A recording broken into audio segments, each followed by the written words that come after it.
curious. What did your parents do for a living whenever you were growing up? Yeah, my dad was an entrepreneur. He owned a liquor store and then a bar and restaurant here in New York City. He died when I was 14 years old Oh my gosh. of his second heart attack. He was 42 and he had his second heart attack at 42. Didn't Wow. take care of himself. He passed at 42. 42. Oh my God. I I'm was 41. 14. That's wild. Oh Yeah. my gosh. Yeah. Yeah. My son's 14. I'm 4. Yeah. That's scary. So, yeah. My mom was a nurse. And so I think if upon reflection, it was, well, I've got my adventurous spirit, my entrepreneurship from my dad. Yeah. I've got the service from my mom, for sure.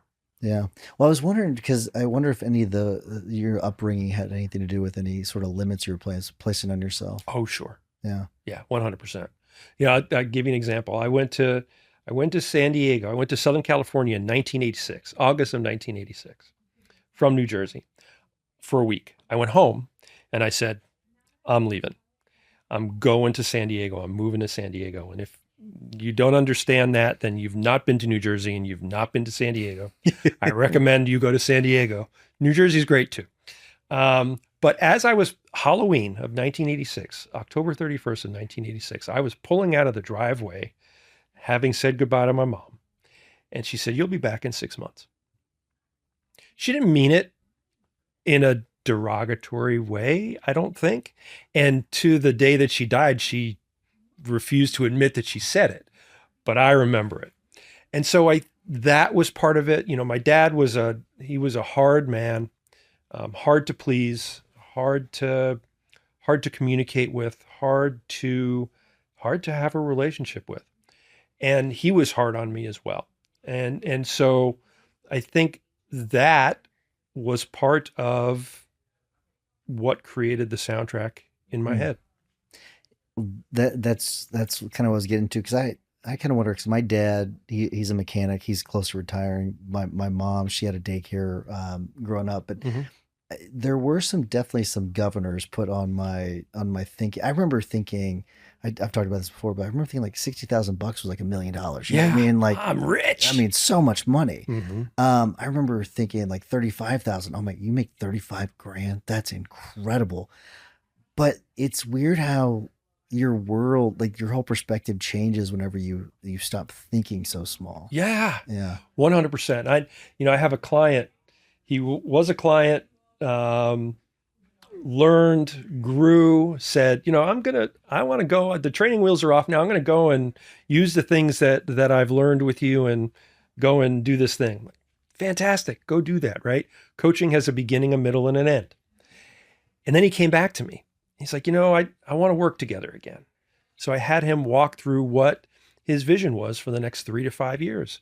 And as he was talking, I stopped him. I said, no, I'm not going to work with you.